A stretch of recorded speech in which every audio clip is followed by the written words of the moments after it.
What's up, man? I'm thrilled to be here. I'm thrilled that you're It's here. my favorite city. I mean, again, Tyson's, McLean. yeah, Tyson's. Tyson's is my favorite city in the world. Yeah. I've never been to Tyson's, unfortunately, although it is beautiful. But flying into DC is like there's just something magical about it. I love it. As a history nerd and like growing up with an appreciation for history, I have so much fun on that flight into Reagan. Seeing all the monuments and the Yeah. mall and everything. I love it. Yeah, I never get tired of it either. Yeah. So tell us, man, you give us a backstory, man. Tell us like what led you to go down the path of that you're on in terms of writing books, creating content, inspiring so many people. I know you've got like it wasn't always this way. It was not always this way. I guess the place I would start is just to say that I am sort of part of this unlikely collision of two worlds. My mom was born and raised in Bangalore, India. She was the third daughter, sort of a rebellious spirit, and had her whole life planned out for her. She was going to get an arranged marriage and settle down for this fairly typical life. My dad was born and raised in the Bronx, New York, completely other side of the world, and similarly, though, had his whole life planned out for him by a domineering and unfortunately abusive father. He was going to marry a Jewish girl and settle down for this stable life. Fortunately for me, fate had sort of different plans. My mom applied in secret to come to school in the United States, being the rebellious spirit that she was, and my parents crossed over by 2 weeks in a Princeton University library. My mom was working to pay her way through school, and my dad was studying for his final doctoral defense. And my mom, being the rebellious spirit, went up to my dad and asked him on a date, first day she saw him. And they went out on this date, and my dad said to my mom, "My father will never accept us." And my mom was so blinded by his use of the word us that she completely missed the message. And unfortunately, jokes aside, he was right. His father was not accepting of this idea of his son spurning his wishes, right? His golden child, his eldest, rejecting this path that had been handed to him for the first time in his life, and forced my dad to choose between my mom and his family. And my dad made an impossible choice and walked out, never saw his family again. To this day, I never met my dad's parents. He has 3 siblings I never met. I have first cousins out there in the world that I've never met. All on the basis of this one decision to reject this default path that was handed to them, to choose love, to live by their own design. When I look back on it now, that one choice and sort of the ripple effect of it, it took my dad 28 years to make that choice. And when I look back and sort of think about it in that ripple through our lives, my sister and my life, I really feel like he kind of beat me by 2 years. It really took me 30 years of marching down this very traditional path to come to this realization that you don't have to accept the default path that was handed to you. You don't have to live in the way that the world has told you you should live. You don't have to measure success in the way that the world has told you you should measure success. And it just took me too long to figure that out. And so the story of sort of getting to here, writing this book, sharing these ideas, for me, is really the culmination of this like first journey in my own life to figuring that out. Now, I spent the first 30 years of my life and really the first 7 years of my career marching down the most traditional version of what a successful path looks like. I come, as I mentioned, from this mixed race household where I had an Indian mother and a Harvard professor father. So you can imagine like both sides, I was getting academic pressure.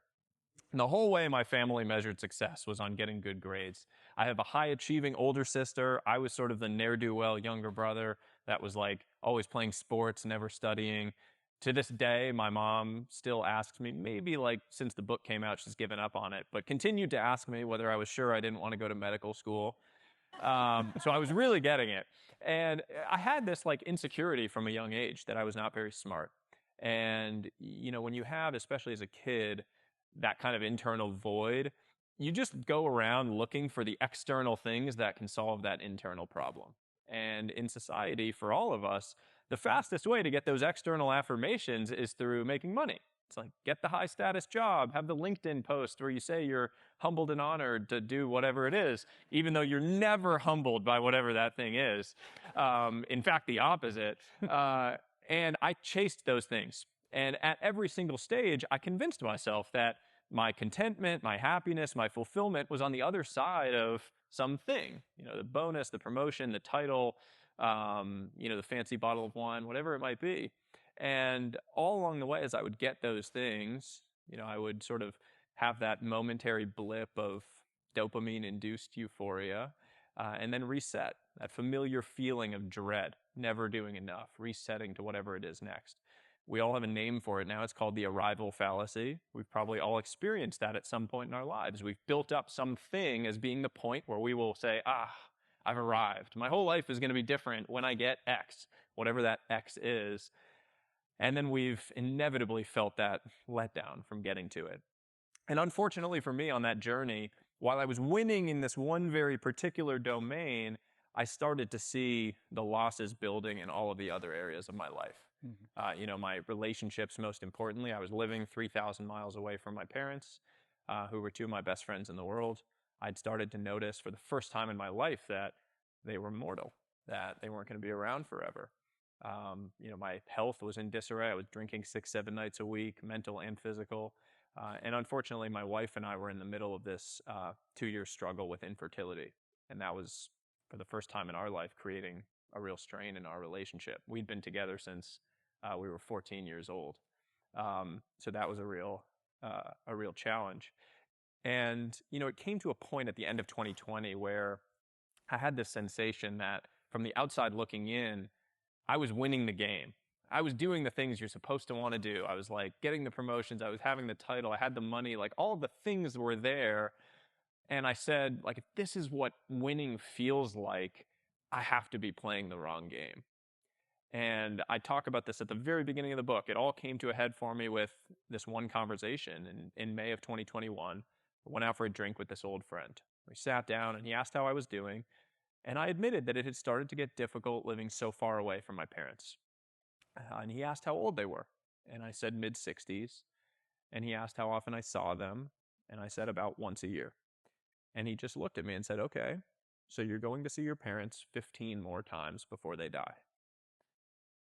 And that was the gut punch that changed my entire life. Because in that moment, as angry as that made me hearing it, it was just math. Right? It was just math. If they're mid-60s, I'm seeing them once a year, life expectancy is roughly 80. No matter how much I don't like it, the math says I'm going to see my parents 15 more times. And in that moment, I realized that my entire definition of success, of what it meant to build a wealthy life, had been incomplete. I was focusing on one thing at the expense of everything else.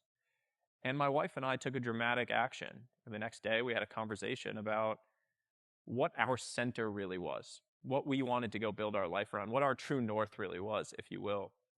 And within 45 days, I had left my job, this high-status, high-paying job. We had sold our house in California, and we had moved 3,000 miles across the country to live closer to both of our sets of parents. And in that one decision was a very powerful realization, which is that you are in much more control of your time than you think. We had taken an action and fundamentally created time. That number, 15, it's now in the hundreds. I see my parents multiple times a month. They're a huge part of my son, their grandson's life. We had taken an action and reassumed agency over our own lives, recognized that we were capable of taking action to build our lives around the priorities that we determined. The things that we cared about, we could go and take action in the world and achieve a desired outcome to build our life around these things. And that was the catalyst for everything that has followed. Because once you believe that about your own life, you start seeing the whole world differently. You realize that you are capable of determining what are your priorities and then building your life around them. Because for all of us, there are really two types of priorities in life. There are the priorities we say we have, and there are the priorities our actions show we have. And oftentimes there's a big gap between those two things. The say-do gap, if you will. If you had come and asked me in 2020, what are your priorities? I would have said all the right things. I would have said, family, I really care about family and my purpose and relationships and my health. And you would have watched me for a week and you would have seen someone drinking all the time, not seeing his family, not being present with his wife during the struggle that we were going through. I wasn't living by the things that I said I really cared about, right? There was this big gap there. And the only way your life gets better is by closing that gap. And the only way you close that gap is by holding your feet to the fire to recognize it exists in the first place. Asking the question. The answers we seek are found in the questions that we avoid. Those questions that you don't want to ask. You don't want to look at yourself in the mirror and say these things exist. And my whole life changed on the back of asking some of those hard questions. Thanks, man. You mentioned that it took you too long at 30 to figure it out. And I feel like I figured it out at 40, and I'm kind of proud of myself for that. But are you willing to be flexible with that assessment of yourself? Or, because I think there's a lot of people that never figure it out. Yeah, there are a lot of people that never figure it out. But too late is a subjective thing, right? It's always too late, but it's also, the best time to plant a tree was 20 years ago. The second best time is today. Yeah. And I am always going to be hard on myself. I'm always going to be my most, real and loud critic. That is how I'm wired. It's a good thing and it's a bad thing, depending on the scenario that you catch me in. I wish it hadn't taken so long for a variety of reasons. One being just parents' health. I feel like there were a few years there where good years were lost. That is a tough thing. Yeah. But better now than never. Yeah. Thanks, man. All right, let's start with time wealth, which is the first one you start with in the book. And one of the many concepts I loved in that chapter was your sharing of the energy calendar. And I would love for you to just maybe give everybody the quick overview of that and how you are using it to allow yourself to show up every day closer to the way that you want to show up. Yeah, so time wealth, just as a grounding, time wealth is all about an awareness of time as your most precious asset. When I talk about 15 more times before my parents are gone, like the recognition that time is the one asset that really matters is at the foundation of all of this. People in general say they have an awareness about that. Go talk to people. They're like, of course, I know my time is valuable. And then again, to the point on, the difference between what you say you know and what you're actually doing. You say you know your time is valuable. Well, I challenge you to actually look at where you're spending your time and still tell me it's valuable. Because we constantly, we spend half our day scrolling on our phones, comparing our lives to other people, stressing about the past, anxiety about the future, all of these things that fundamentally disregard that knowledge, that awareness. And so the important point there to recognize broadly across all of this, before I more directly address your question, is awareness is not the problem. Awareness is perishable in a really fundamental sense. I can say that I know something, but it doesn't matter if I know it in an abstract sense. What matters is that I know it at the testing point. When the actual moment comes, I need to have the awareness sitting there in the front of my mind so that I can act on it. I knew that relationships were important in an abstract sense. I knew that my time was important, but clearly I didn't know it at the testing point. When I was actually going and making decisions, I wasn't there with that awareness. So over and over again, in this book and in your life, what I challenge people to do is make that awareness front and center in your life. It could be as simple as just having little triggers in front of you so that throughout your day, whenever the chaos, whenever the opportunity comes, you can say oh, no, this is the thing that I really need to focus on. When I'm making this decision, when I'm encountering this situation, I need to recognize that this time is so precious, or I need to recognize the relationships are so precious, whatever that might be, because otherwise the awareness is just going to be disappearing into the back of your mind, and you're never going to act on it. The energy matrix, the energy calendar, is a way to actually act on this idea of the importance of your time. The concept here is to just say that your outcomes in life follow your energy. Anecdotally, you've probably all experienced that, whether or not you realize it. The opportunities professionally that create the most energy in your life typically are the ones where you create the best outcomes. You're feeling that natural pull, that attraction, that interest, and you're generating extraordinary outcomes on those things. Similarly, the people in your life that create energy are usually the ones where you end up building great relationships. The people that, make you feel like you need to take a shower after spending time with them, those probably aren't relationships that are going to be thriving over the long run. I hate to break it to all of us. And it's just true. And again, most of us don't take the time to think about in our professional life or our personal life, what are those things or who are those people that are creating energy versus draining energy? And if we can develop a system to create that awareness, well, now that awareness allows me to make changes over a period of time to say, I'm going to lean into the energy creators. I'm going to slowly try to lean away from these energy drainers. Functionally, the way to do this is to look at your calendar on, let's say, a Monday. Look at your calendar at the end of the day.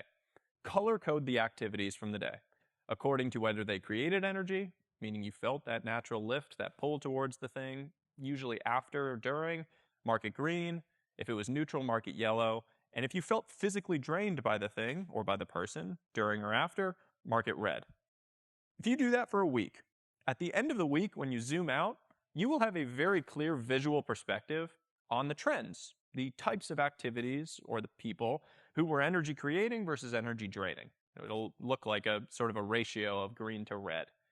Now, that information is pretty valuable because over the weeks and months that follow, you can take action to slowly lean into the energy creators, try to amplify those in terms of where they take up space on your calendar, and lean away from the things, delegate, delete, or just completely remove these things that are energy draining in your life.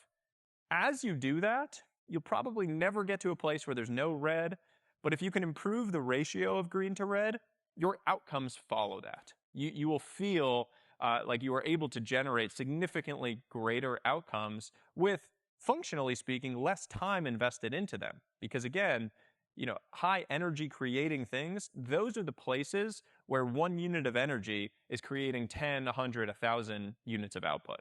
It's very rare that you're able to get that kind of dislocated input and output relationship with an energy draining task, something that feels like you're chewing glass. It's very, very rare. So if you can identify those energy creating things and spend more time on them, you will start to see an unlock here. Yeah, and I love the example you gave where you described that Zoom calls were a red for you, and by upgrading Zoom calls to walking phone calls, you could turn that time into yellow time. Yeah, I think it's really important, and I'm glad you brought that up, to just say, the first reaction most people have, especially if you work in a corporate setting, which I was the first time I did this. I was working at a private equity fund. I was a high-paid emailer, I like to say, is kind of what that job is. I would have had the reaction that, okay, Zoom calls or meetings, phone calls are really energy draining for me. Can't do anything about it. That's my job. I have to do those things. And what I would encourage you to do if you have that reaction when you look at these things is to just dig one layer deeper and say, like, well, let me re-ask the question. Is there any way that I can adjust the way that this happens for it to be less energy draining? Because if you can make the energy draining neutral, that's a huge improvement too. It's not just about making everything green. It's also about just the slight adjustments that maybe make it a little less red. And for me, taking a Zoom call or a phone call and turning it into a walking call, being able to go out on a walk and do the same thing, actually makes it energy creating. I no longer feel the need to multitask. Most people when they're on Zoom calls aren't actually looking at you. There's actually science behind this now. We think everyone's staring at us, but everyone's just looking at themselves. People look at themselves, I think, for 90% of Zoom calls. They've actually gone and studied this following people's eyes. Anecdotally, we all know this, right? You just look at yourself while you're talking. You're like, do I really look like that when I speak? That can't be right. Or you're doing email or you're sending messages, whatever it might be. So you're not very present on these things. So I found making them into walking calls, all of a sudden, I'm showing up actually as my best self on these calls. I'm present, I'm listening to the person, I'm actually engaging. The outcomes all of a sudden became much better on these calls, and I was energized because I was out walking, I was doing something that I enjoyed doing, fresh air, big open space. Again, scientifically, big open spaces, we actually think more creatively in big open spaces than we do in closed-in rooms. So tiny adjustments can actually make a really big difference. And if you think sometimes in the way that I do, which is I'm looking for asymmetries in life, looking for these things where a tiny little change or a tiny investment can create this enormous outcome. That is definitely one of them. It's just to identify these small changes you can make that might have a big impact. Excellent. So deep focus time blocks you talk about a little bit, and that's I think for you and for a lot of us falls into one of the green categories. And I'd love for you, we don't have to dig too deep, but just as a way to maybe inspire folks to think about how they're approaching their deep focused work time. Could you share like your process and all the different things that you like to have in place to kind of elevate you where you want to be? Yeah, the first thing I would say about focus time is lower the bar for how long it needs to be for it to count. And this probably applies to any new habit or new thing that you're trying to implement in your life. My tendency is to like think of like the most aspirational version of this thing and some reason set that as my standard, and then I inevitably fail at the thing. To give you an example, journaling. Like for years, I was like, oh, I'm going to be a journaler. I know this is so good for me. All these people, there's all this science, all these things, right? I'm going to be a journaler. January 1st, I'm going to start journaling. And my vision of what journaling looked like was like lighting a candle with a glass of wine and like a dimly lit room. And I'm going to be like Thoreau sitting here writing this beautiful prose and, you know, like 30 minutes, an hour, like that's what journaling is. So inevitably what happens? January 3rd, something happens, email, whatever, you skip it. Now all of a sudden the whole year is lost. I can't start my new habit till January 1st, obviously. So it would blow up.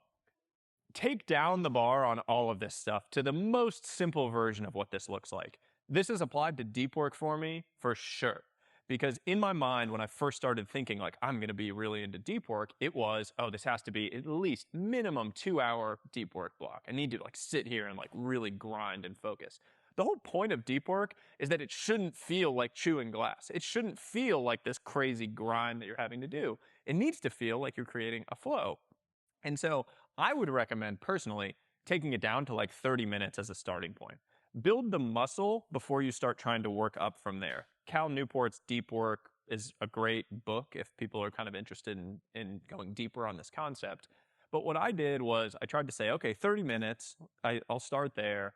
And what are some of the kind of rituals or routines that make me feel that sort of natural flow? And it's going to be different for every person. For me, for whatever reason, having a cold brew is like a thing that just makes me feel really focused. And it's actually not the caffeine or the drinking of it. I usually end up with like a half full cold brew because I haven't drank much. But the experience of having it near me, certain musics, like classical music for me has always been one, and environment really helps me get into that state. And so what I know now is there's actually a pretty simple set of practices that I can really implement anywhere that I am to feel like I can get into that natural flow. And if I start building from 30 minutes and I can get to the point where maybe I can get to 2 hours, then that's great. I can kind of work on my most important thing during that window that I have and feel like I can consistently get into that no matter where I am. If I'm traveling or if I'm on a plane or whatever it might be, I can usually create those conditions with headphones or with getting a coffee or a drink where I can find that flow and work on that most important thing. That's the second sort of important piece to this is really try to identify like the time of day when you actually feel your energy is well suited to work on that, whatever your most important thing is. My most important thing is always creative work now because that is what I do. And so for me, I only feel creative before about 9 a.m. It's a curse and a blessing, but early in the morning, I have to do creative work because the rest of the day, I feel creatively completely shot. I can do other things later in the day. I can do emails, I can do business calls, I can do whatever, but creative work, the writing of this book, happened between 4:30 and 7:30 a.m. over the course of 3 years. I basically did not write a single word after 7:30 a.m. So I always put those deep work blocks early in the day because I know that's when I'm going to feel creative. So I'm going to try to align what I'm working on with the energy that I feel during that window. Awesome. Can we go to social wealth? Sure. All right. So you mentioned in the book the Harvard study of adult development, which found that relationship satisfaction at the age of 50 was the single greatest predictor of physical health at the age of 80.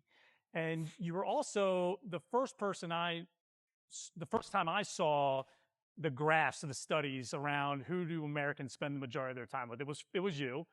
And a lot of people were focused on the alone time. I immediately gravitated to the friend chart. I put it in my book before I knew you, before I knew you had a book. Like I was like, why are we deprioritizing friendship so much in our society? And so How much time do you spend with friends, and how do you think folks should prioritize or reprioritize their time with friends if it's currently lacking for them right now? Yeah, I think this is one of it is being talked about more, and I still think it's not being talked about enough. Yeah. This loneliness epidemic that I think we're experiencing globally. I experienced the life-giving nature of relationships firsthand with my grandmother. My grandmother in India was, I would think of as like a social billionaire. She was extraordinary social butterfly, very extroverted, unbelievable storyteller. And my grandfather passed away in 2005. For 15 years, my grandmother did not go a single day without having someone come and call on her, someone come and spend time with her, have lunch with her. It's one of the amazing things about Indian culture. Actually, a lot of other cultures have this, that really take care of people after they have experienced that loss. I think in America, you get a month where people are showing up, and then you're kind of, you got enough casseroles and people sort of leave you be. My grandmother really didn't go a single day. And then COVID hit, and there were these lockdowns. She aged more over the 18 months of those lockdowns than she had over the 15 years leading up to it. And it was a prime example in seeing her when we went and visited for the first time after COVID, that those relationships had really been life-giving. Even from the moment we walked in, when she was nearly catatonic, to be completely honest, and it was really jarring, to about 24 hours later of us being there, where she was up and playing Scrabble with us and like beating the hell out of me and my Harvard professor father in Scrabble at age 90. It was so clear to me that these relationships and the human connection were life-giving. And we live in an era where we have lost sight of that, especially younger people. Many of the people in this room probably have children. Like teenagers in the United States are spending 70% less time in person with their friends than they were 2 decades ago. The impact of that, if you play that out over a long period of time, is going to be striking. And for us to fight back and push back against that, I think of as one of the most important things that we can do in the coming couple of decades. I really, when I look at that chart, what I think about, what it shows is that you spend less time with your friends over the course of your life. It makes sense that you'll spend less time with your friends once you're out of school. I understand that. Like, you're in a sticky institution where you are sort of forced to spend time with your friends. One of the biggest challenges that we face is that those institutions no longer really exist for adults. So one thing you come into an issue with as you become an adult is no one teaches you how to make friends as an adult. As a kid, it's very obvious. You're in school, you're right alongside all these people, so you're making friends. As adults, how do you do that? It used to be that you had, your church, or you got married and you had kids young, so you had the school groups that came as a result of that. But now, religion has been on the decline. People are getting married and having kids later. And so all of a sudden, if you're in your 20s and 30s, you can have this like friendless couple of decades. And again, to the point of compounding with relationships, which aligns very closely to the way that compounding works in your money, it's going to be a struggle if you aren't compounding during those years. When I think of my own life with friendships, I have sort of thought of it as like more time with fewer friends as I've gotten older. I have increasingly had a lower tolerance for the kind of like surface level or like fair weather friends, if you will, that I think we find over the course of our lives. I've been disappointed, candidly, at a handful of relationships that I really did think of as real friends who, when I decided to go down a different path, kind of revealed themselves as fair weather. Like, I got a lot of, when I left the track I was on and was starting to do things differently, a lot of people who were making the subtle comments, the little digs, the be realistic, the like, oh, that's cute, your little newsletter, like these little things that we act like they don't hurt, but they definitely do, especially when it's someone that you thought of as, as one of your people, as someone that should support. And so I have, I would say, increasingly felt like I have a smaller circle, but of people that I like really am in the trenches with in life. And I feel really blessed in that regard. Yeah. Do you mentioned boat anchors in the book, which are the people who hold you back from your potential. Do you find yourself revisiting who falls into that category on a regular basis, or? Yeah, I wouldn't say I'm like judging my relationships constantly, though. Boat anchors applies to anything in life that is holding you back. And one of the things that I have personally realized in my own journey is that it's actually often much easier if you're trying to make progress. It's often much easier to eliminate the worst habit that you have than it is to like create a great new habit. And both of those two things can create forward progress. If you get rid of the really bad habit, that creates as much progress as trying to add a net new positive habit. And I think the same thing tends to apply to our relationships, our sphere of people. You can get as much positive benefit in your life from eliminating that highly toxic person that you're constantly seeing as you can from like magically finding some amazingly deep new friend. And frankly, it takes much longer to find that magically, positive, incredible, deep relationship than to get rid of the person who is holding you back. Yeah. Get rid of is always going to be, different depending on the context, right? Like I've had family members who have felt that way to me, and you can't necessarily, as much as people want to say this online, you can't just like cut out all your family members. It doesn't work sometimes, right? But you can limit the amount of energy that you give to these people that make you feel that way. You can close yourself off a little bit so that you're not opened up in the same way that you would have been to that behavior. The most interesting research when it comes to relationships has found that ambivalent relationships are actually worse for your health than toxic relationships. If you think of relationships as a spectrum, from toxic on one end, that is purely demeaning, to highly supportive on the other end, obviously the best, we tend to think that toxic relationships are the things that we need to eliminate. The truth is that ambivalent relationships, sometimes demeaning, sometimes supportive, are actually worse for us and our life than the purely toxic ones. That is because the purely demeaning and toxic ones, we put up that guard. We know that that person is bad for us, so we close ourselves off. But the person who is hot and cold, we let in. Like that is the manipulative person, right? The person that sort of gives us the good so that we open up, and then when they stab us, it really hurts. Identifying those people in your life can have a really big benefit because you start to realize what that really looks like, and it can make a big difference to either communicate that to the person if they don't realize as a first line of defense, or slowly start to limit the energy you give to them. Well said.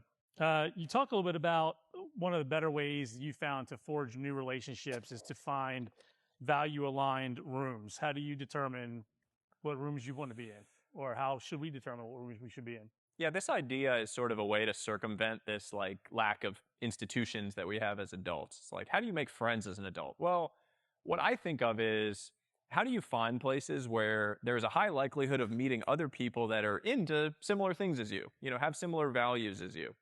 And, I think that like health and wellness is a big one for me personally. And so how do I find places where there are going to be a bunch of other people that are into and have similar values around delayed gratification and taking care of themselves and being outside and moving and all of these things? Well, gyms are an obvious one, farmers markets, hiking trails, dog parks if you're into dogs. All of these places are high likelihood of filtering for the types of people that you're probably going to get along with, or at least have some level of connection to, if that is a value that you hold close. So thinking about what that looks like for you, like what are some of those values that you have? What are some of those interests? And now how can I, kind of make a list of places where people like that are likely to spend time, is kind of a cool way to like rig the system in your favor a little bit when it comes to finding new relationships as an adult. Right. Thanks, man. All right, let's go to mental wealth. You highlight curiosity as the foundation to achieving high levels of mental wealth, and your blog post, or your blog is called, your email is called The Curiosity Chronicle. I highly recommend it. So he's now one of three. So Seth Godin, the Daily Dad blog, and your newsletter, the three that I allow in my inbox. Is it 3 times a week? 3 times a week. 3 times a week, yeah. So you are one of the more curious people I've ever come across. How can we be more like you? Oh man. Curiosity is a funny thing. I have a new relationship with it over the last few years because my son is 3 years old. So I've sort of experienced what true, unadulterated curiosity looks like. And anyone that has young kids, you've seen this. Like a kid, if I'm walking outside with my son and he sees a worm on the ground, and he gets interested in that worm. He can spend the entire afternoon just going deep on worms, right? Like if I'm there, maybe I can like help him and we can go on Google and be looking at videos of worms and understanding how they move, and literally can just pursue that curiosity of this weird esoteric thing the entire day. Now think of an adult. If I'm walking around and I see a worm on the ground, I might get really interested in this worm. Probably not, but maybe I do. And I want to learn more about it. Well, too bad, right? Because I got to take out the trash, and I got to pay some bills, and I got to go on this Zoom call, and I got to go do these meetings. I have a million other things. It's not that I'm less curious. It's just that I don't have the space to engage with my curiosity. The whole idea that adults are less curious than kids is nonsense. We just don't have space in our lives to pursue the curiosity when it strikes. And so the antidote to that is to create a level of space in your life so that you can. It's not to say that you are going to pursue learning about a worm in that given moment, but to at least have little pockets of space where you can, where you could go down some rabbit hole, or where you could just sit quietly in a room and not have to think about anything.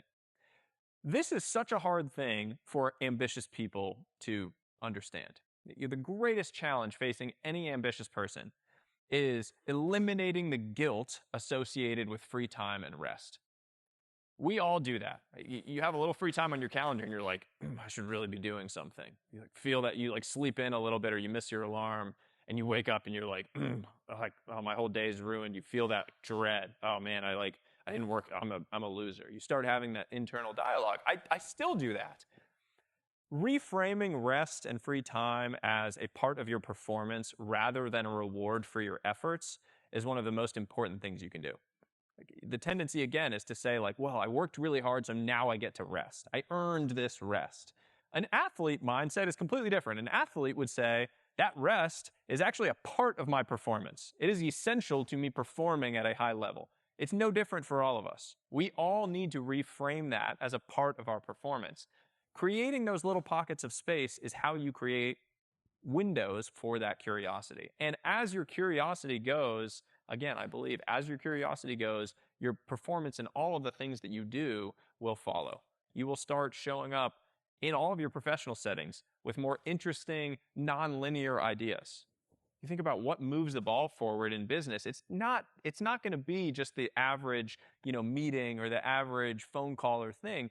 It's when you happen to have two weird ideas that connect and create that asymmetric outcome. That comes from creating enough space that you actually have the window to think to have that happen.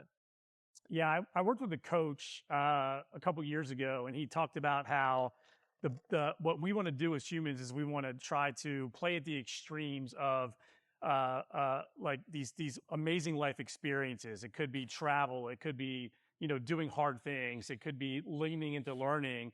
And then at the opposite end of the spectrum is some combination of silence, stillness, and solitude. And whenever I share this story, I liken it to like a football field where you want to be going end zone to end zone, and most of us are like playing between the 40-yard lines. And I call it the barbell approach to life. Yeah, same thing. It's like two ends of the spectrum. Yeah. Most of your time in like extremely boring routines, but then with the occasional crazy extreme adventure on the other end. Yeah. You mentioned my wife and I today earlier were talking about how some people look at us and like, oh, life seems like it might be easy for you, or life seems like, it's going well for you, but they don't see, and you just had a tweet about this, they don't see the weirdness.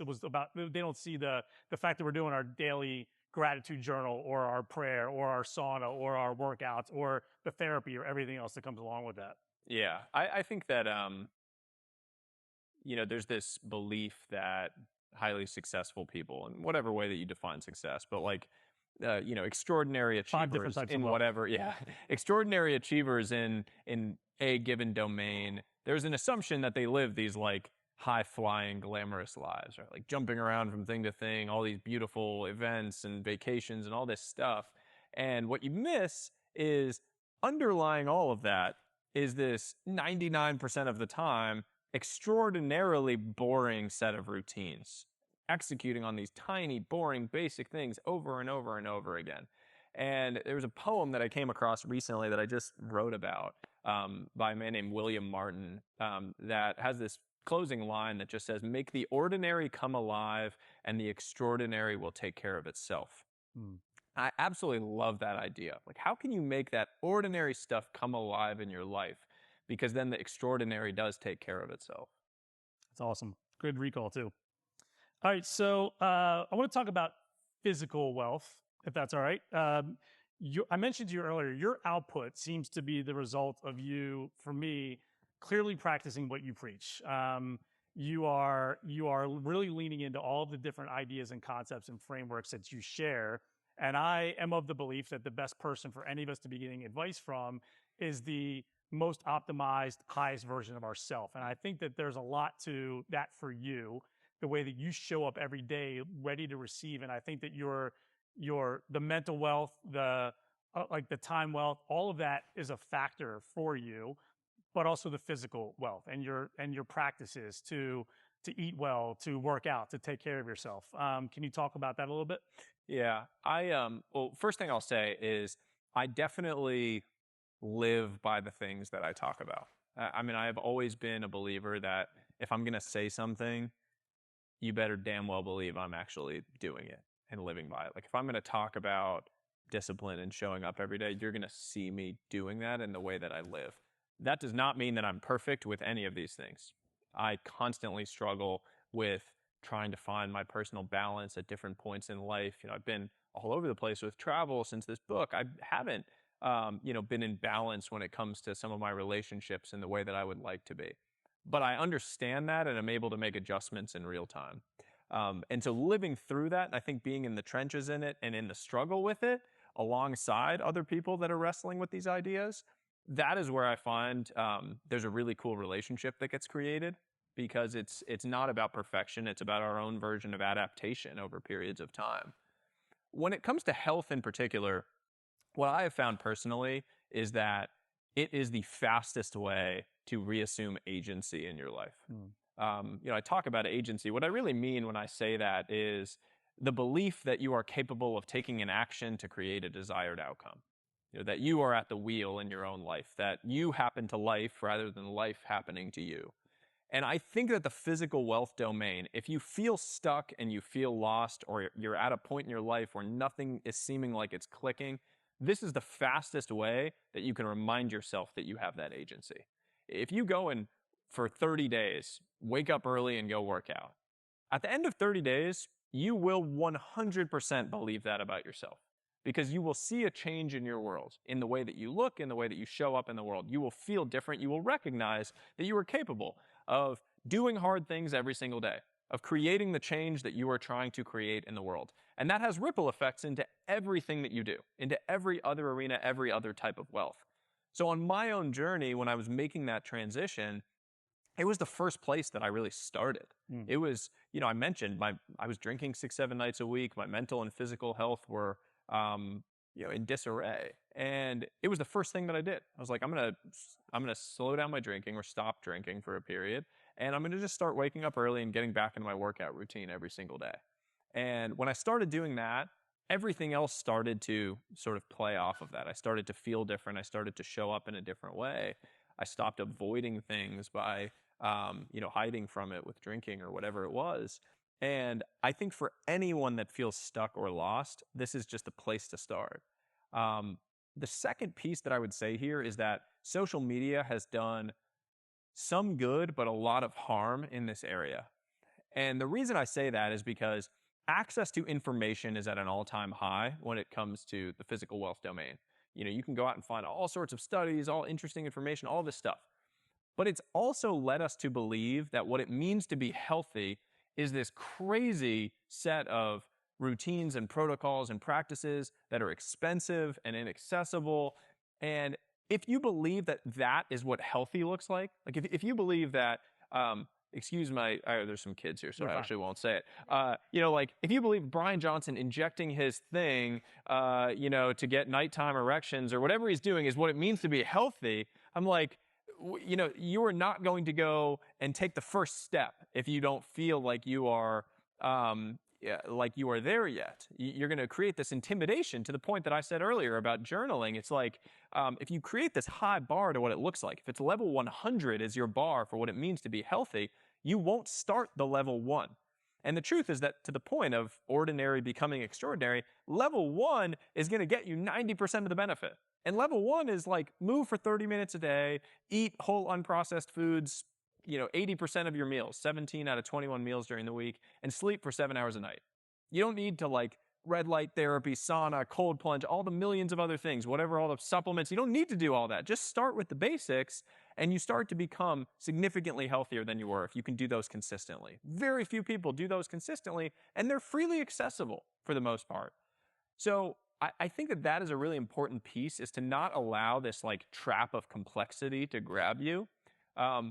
Again, smart, ambitious people are particularly prone to this trap because we want to sound interesting. You go to a party, like after this, so you're having conversations with people. If you're in a circle of a group of smart people and someone asks, oh, what are you doing, for your health right now?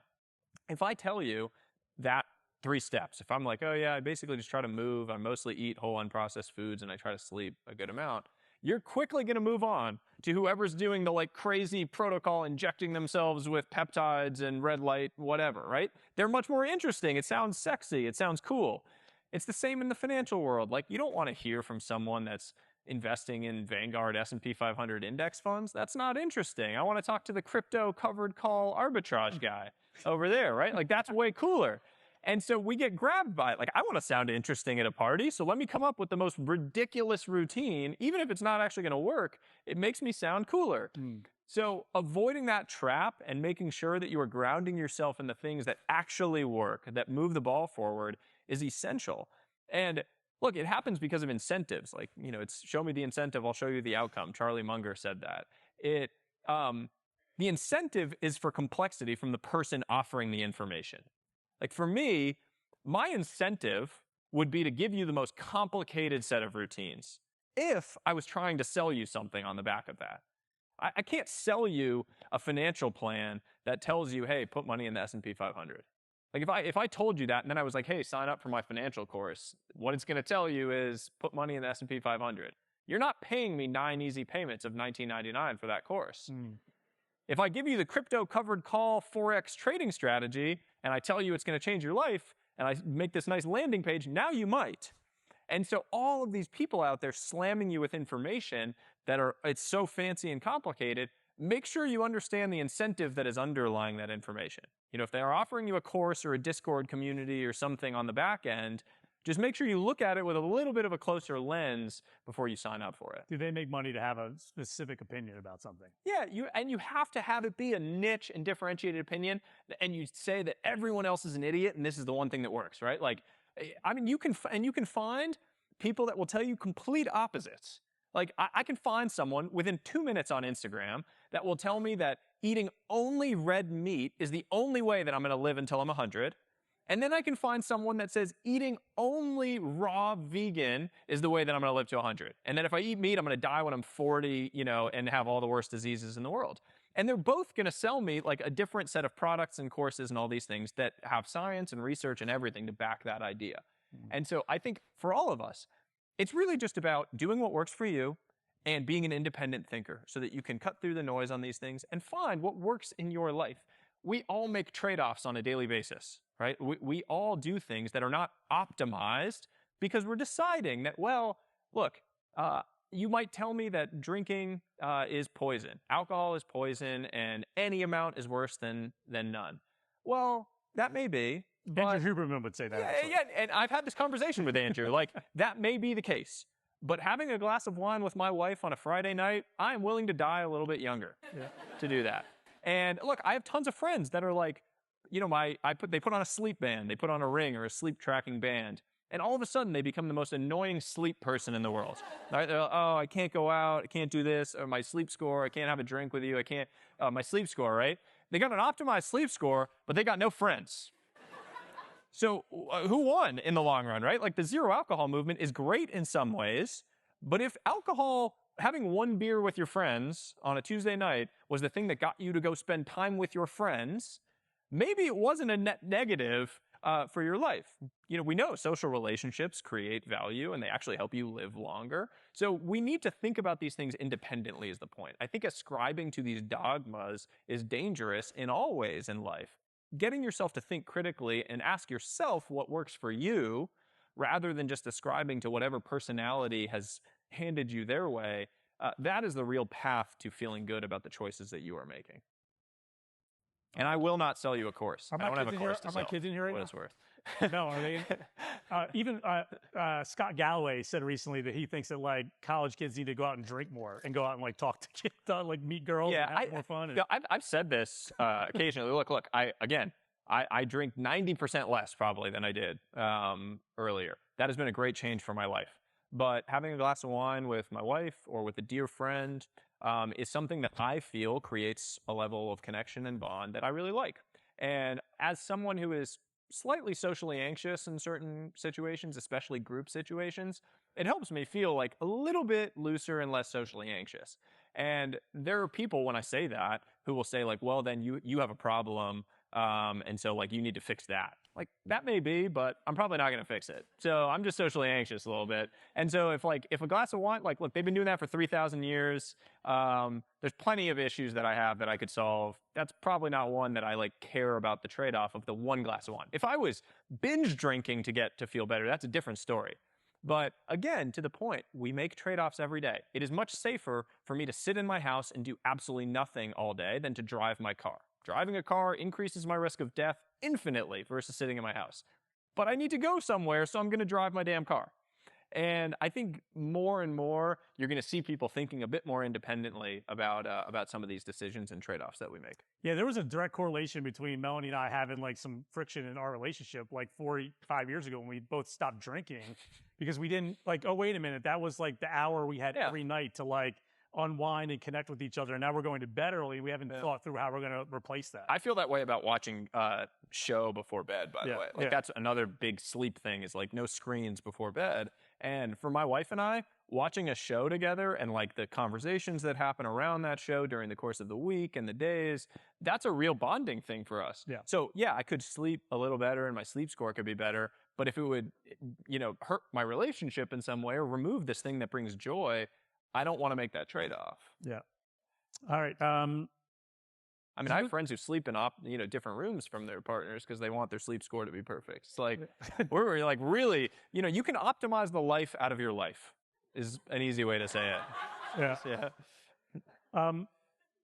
Is there so let me ask you a question. Do you think that it is possible to achieve high levels of the other 4 areas of wealth if you haven't achieved a high level of financial wealth first? It depends how you define high level. I think you need to have gotten through the base level of Maslow's hierarchy of needs before you can think about the other types of wealth. Yeah. Meaning, before your food, shelter, and security are covered and you feel secure in those things, it is very hard to think about any of these other things that you might consider types of wealth, especially getting to like self-actualization. If I am born in a village in India and I need to go get water for my family to live every day, I'm not sitting around thinking about whether I'm eating healthy foods. It's a fundamental and real reality. I do think that once you are through that baseline level, it is important to start to think about these things. For me, what I've found since the book has been out, and I think to date 400,000 or so people have read the book, or at least have bought the book, so probably fewer than that have read it. There have been a lot of people who have reached out with a message that on the traditional scoreboard and definition of wealth, they have felt a level of shame that they are not doing well. And that redefining it for them has been an inspiring and really healthy thing, because that feeling of shame has gone away as they have realized that they are actually doing much better than they thought. I have 2 teammates from my days at Stanford. I played baseball, and on the baseball team, there were these 2 teammates of mine. Same year, one of them moved to New York after graduating and became an investment banker.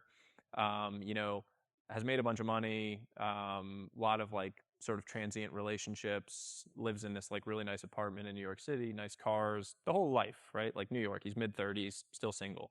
The other one decided to move back home to a small hometown in Colorado, got married to his high school sweetheart, has 3 kids, lives on the same street and cul-de-sac as both sets of parents. He's a gym teacher at his local high school, coaches high school sports, And he was telling me after reading it that he had felt this like level of shame going back to our Stanford 10-year reunion, that was like, I got a Stanford degree and I'm a gym teacher. People are going to be looking at me in this way. And that when he thought about it and looked at it on this new scoreboard, he was like, I'm actually doing pretty damn well. Like, I might not be making all the money that these other people are making, but I'm super healthy and fit. I get to do things that I really like, working with young people and working in sports and with these kids. I'm around my family all the time. Like, I have freedom. I work, not terrible hours. I get to go on hikes with my family and do all these things. My life is pretty great. And it was funny to me that he needed this to realize that. But there is a degree of shame that we apply to ourselves and in our lives when we don't feel like we're achieving on the traditional scoreboard, the traditional definition of success. And it's really inspiring to realize that you get to create your own scoreboard and you don't have to opt into the one that you've been handed. And so I was really taken by that, to just realize that I do think there is this stigma attached that doesn't need to be there, that a lot of people can kind of strip away. Amazing. I have one question left for Sahil, and if anybody has a question they would like to ask, please come up here. We'll probably have time for a couple questions if anyone has any. So, your ascent, your rise in popularity has just been really remarkable, really fun to watch. You're one of the good ones. I can tell you're not motivated, inspired by chasing money and chasing the next hot topic. And you have sign up for my mastermind after this, though. I'm just kidding. No mastermind. As a result, man, joke. I think there's a direct correlation to that and you amassing the amount of followers and the attention that you have, and you've got an incredibly large email list. You've got a huge following on a lot of the social media platforms. Are you finding yourself gravitating to any of these more so than the others? And my second question would be, if you were starting over today, would you go all in on one or two, maybe more so than some of the other ones out there? Writing has always been my thing. Writing is the most natural medium for me. It's what I love doing. Writing is how I think. So people always ask me, like, are you using AI to write? Like, why would I outsource the thing that I enjoy doing? I'm perfectly happy to outsource a whole lot of things that I hate doing. But writing is, A, what I love most, and it's how I actually think about these things. So if I used AI to write, I would not be able to sit here and have a conversation about it or talk about any of it because I wouldn't have thought in the level of depth. That is my biggest fear with AI in general for any of us. There's this story about Max Planck, the German theoretical physicist. He wins the Nobel Prize and he goes around on this tour of Germany giving lectures at all the universities. And his chauffeur is driving him around all these lectures. And the chauffeur, for the last lecture, says to Max Planck, I've seen you do this lecture over and over and over again. I have it memorized. I could give this lecture in front of this crowd. And so Max Planck says, oh yeah, okay, you go up and do it. He gives him his tie and tells him to go and stand up there. And so the chauffeur goes up and delivers this lecture perfectly from end to end. And at the end of the lecture, someone stands up and they're all applauding, and someone stands up and asks a very basic question. And the chauffeur is sitting there and he's like, that question is so simple, I'm actually going to have my chauffeur answer it. Points to Max Planck sitting in the chauffeur cab in the back. And, the lesson in the story, whether it's true or not, who knows? The lesson in the story is that there are two types of knowledge. There's real knowledge and there's chauffeur knowledge, right? Like this surface level knowledge. And a lot of problems in the world are created by surface level knowledge masquerading as real knowledge. People with surface level knowledge walking around and, frankly, operating in politics, no matter what party actually, that, are masquerading as having real knowledge. And what I worry about when it comes to AI is that we start outsourcing so much of our general thinking to these models that we lose our ability to think on a deep level. We become a society of chauffeur knowledge thinkers, chauffeur thinkers. And I don't think it's a stretch to say that can happen, because what you outsource in life will atrophy. Like if I hire a personal chef, after a few months, I'm not going to be able to cook anymore because the thing that I've outsourced has atrophied. And so I really am taking painstaking effort to make sure that I don't do that. I don't want to outsource my general thinking to these models. I think there's use cases and places where it's lower leverage, but I will always view general thinking as a high leverage task that I want to make sure I continue to maintain. That was a long-winded diatribe to get to the point, which is... Go to YouTube. Yeah.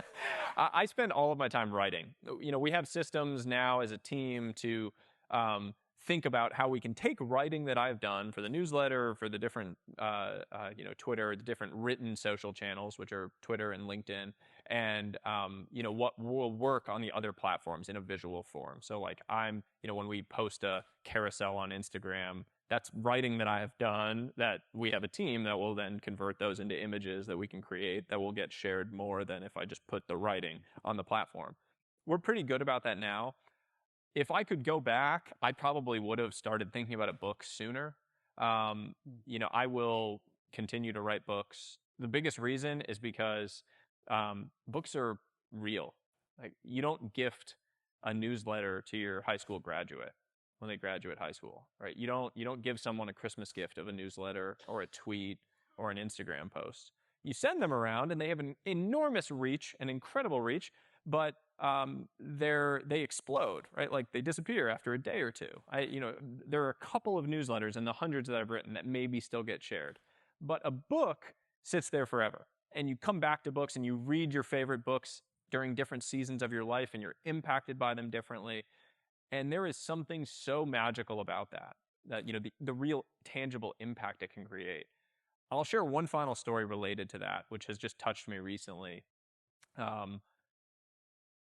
July 14th, I got a message on X from a young father who was saying thank you. And what he was saying thank you for was that he had gotten the book in February and he had 2 young daughters. And the book had changed his perspective on his time and the precious time that he had with these 2 little girls, 6 and 8. And he had shown up differently in their lives as a result. He had taken them on a daddy-daughter trip. He had really shown up and been present. He'd put the phone down and really been there in those moments. And tragically, on July 4th, his eldest daughter lost her life in the Camp Mystic flooding. And what he was saying was that he didn't have any regrets because he felt he had shown up as the best version of himself and as a father.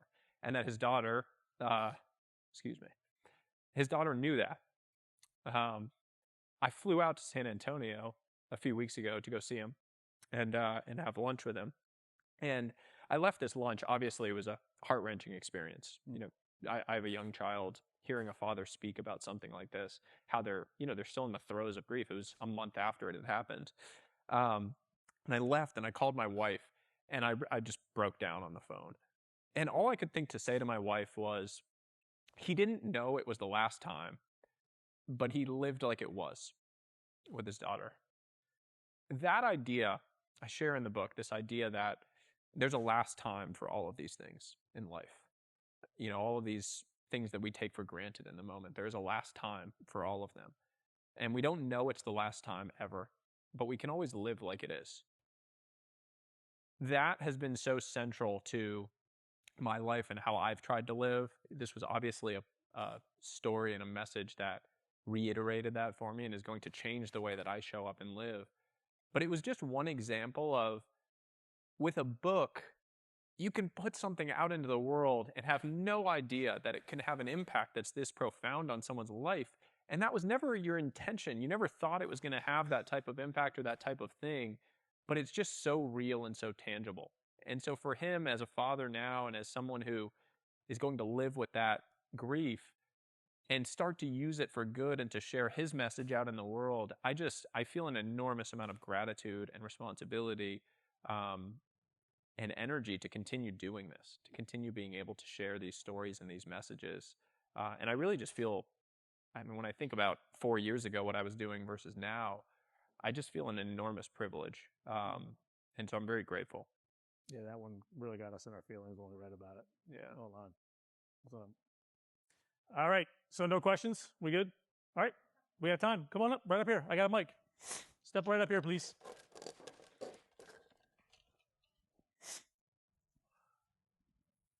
So the way we ask questions, we say our name and we ask our question. Cool? It's a lot of pressure. Hargobind, thanks so much. Appreciate both of you for putting this together. Why do you think your message has resonated as an author when so many people write and so many people struggle with kind of getting their message out there?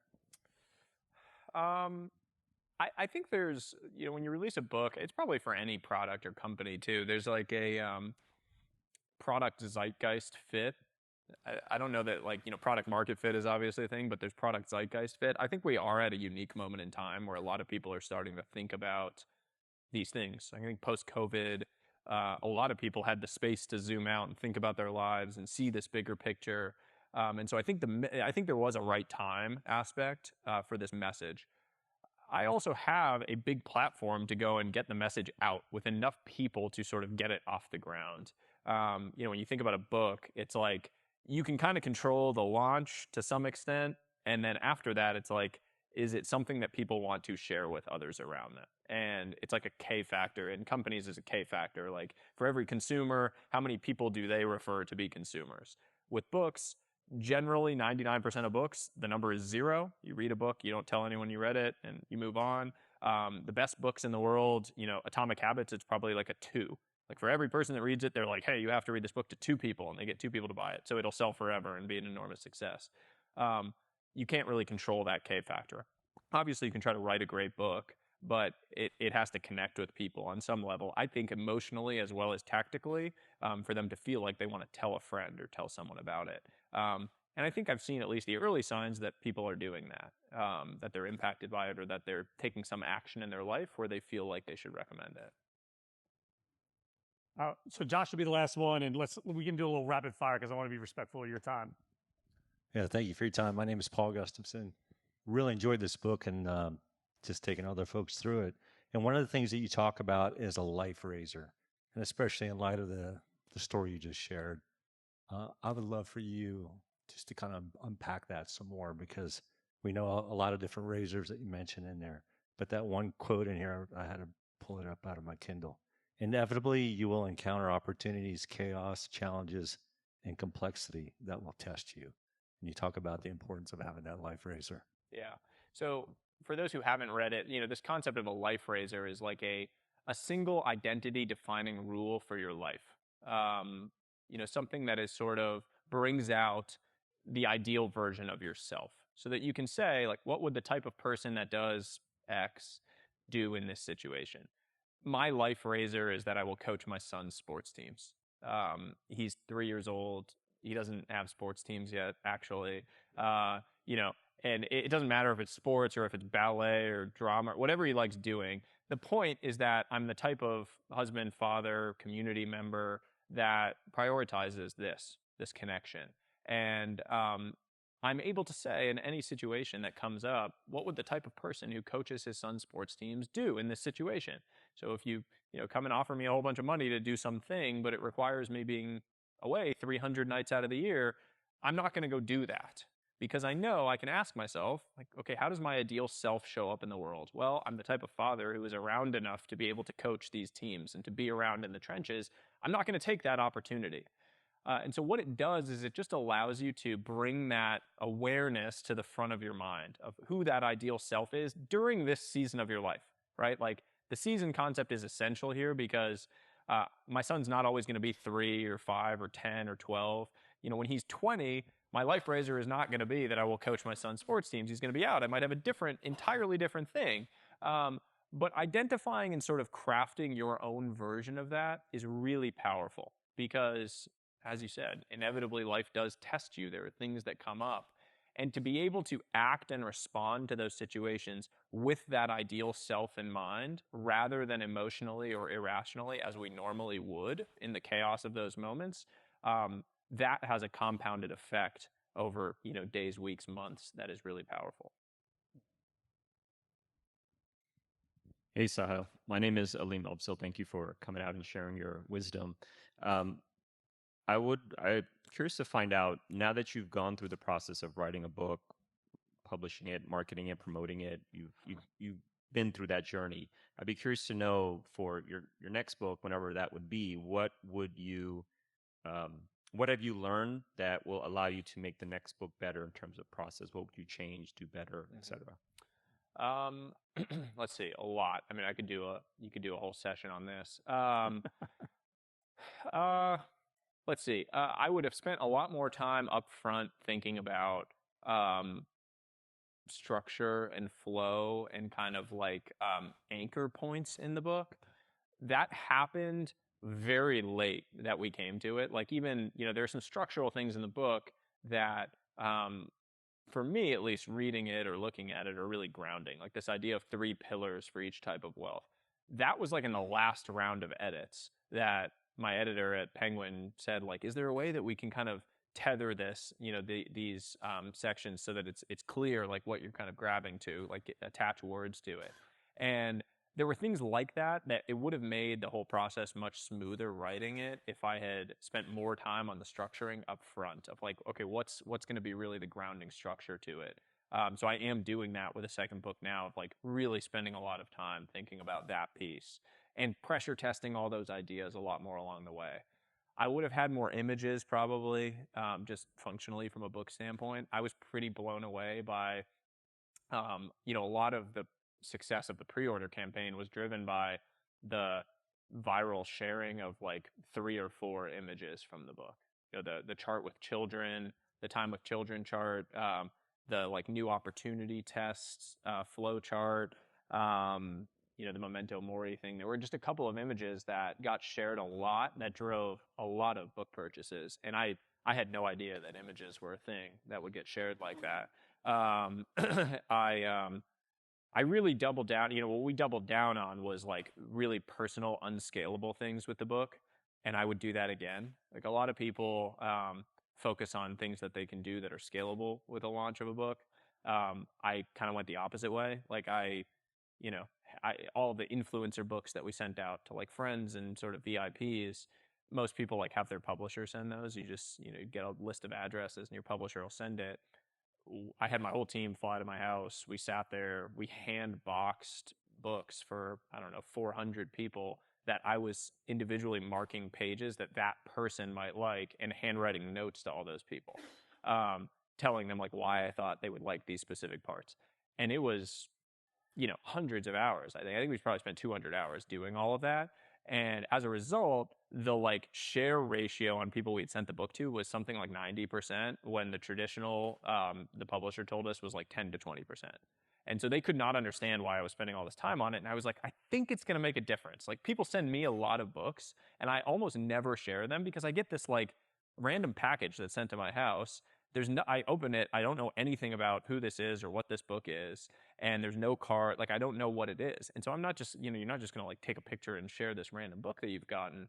And so I had a suspicion that it would have an impact, but it was cool to see that actually play out. It was the same with like, I sent personalized videos to probably 1,000 people that pre-ordered the book, like literally filming a video on my phone. And I would get messages being like, are you using AI to do this? What AI tool? And I was like, nope, that's me sitting here. And they'd be like, no, it's not. And then I'd like send them a picture of me going like this. It's like, I was doing crazy, crazy things because I really cared. And that definitely had an impact, which was encouraging. We just have time for one more quick question. Sorry. We can take one more. Hi, Sahil. I'm Josh. Yeah. I really enjoyed what you've shared with us, and your book is sitting on my nightstand next to Derek's. Question. Oh, sorry. So you have a young son who's 3. I have a 15-year-old daughter and a almost 20-year-old daughter. When would you introduce this, and how would you introduce these concepts to your children or your son? Yeah. 20-year-old right now. I mean, it's selfish saying that, but I think the earlier the better for a lot of these things, because it really, what you want them to understand, for a 20-year-old, if you were to give them the cliff notes, if they're not actually going to read the book, you are a time billionaire. Like understanding the importance of your time as a young person and how precious that is essential. And I think that starts to make you live differently when you realize that, and be curious. Like I think young people, all of this focus on like a million different things, and where I go to school and what I study and my major and what my first job is and how much I'm getting paid, it all loses the plot of what the real focus should be, which is if you are curious and you spend time around great people, everything else works out. In the long run, everything else works out if you are just curious about the world around you and you spend time around great people. All of the other stuff ends up being noise in the long run for people that do those two things. And I think for young people to start internalizing that earlier would make a big, big difference. You want to share your Warren Buffett story about it? What's that? The Warren Buffett story? Which one? about the Time Billionaire, about swapping places? Oh, yeah. I mean, if people have read this, I like the question that I love to ask young people like this is, would you trade lives with Warren Buffett? You know, like people initially they're like, what? And you're like, well, he's worth $130 billion. Like, that sounds pretty good, right? He's got access to anyone in the world. He reads and learns for a living. He flies around on a private jet and stay wherever and do whatever he wants. But you wouldn't trade lives with him for one reason. He's 95 years old. There's no way you would agree to trade the amount of time that you have left for all of that money. And on the flip side, he would give anything to be in your shoes, in your 20-year-old and your 15-year-old shoes. He would give every single dollar. So you, with one question, bring out this idea that your time has incalculable value, right? You wouldn't take $130 billion to be 95 years old today. You would not. And yet, on a daily basis, how much of that time are you really wasting? You're not treating it in the way that you should when you've acknowledged that it's worth that much to you. So I think that would really be, like for me, I mean, that's the stuff that I'm going to be trying to get across to my son. I don't really believe you can teach your kids anything. I think you have to embody the things that you want them to learn. I've definitely changed my mind on that since having a son, since having a kid. I think they come out with kind of a kit, and you embody things that you want them to embrace. Caught, not taught. Yeah. Yeah. Well, this was such a treat, man. Everybody give it up for Sahil Bloom. Thank you so much. Thank you.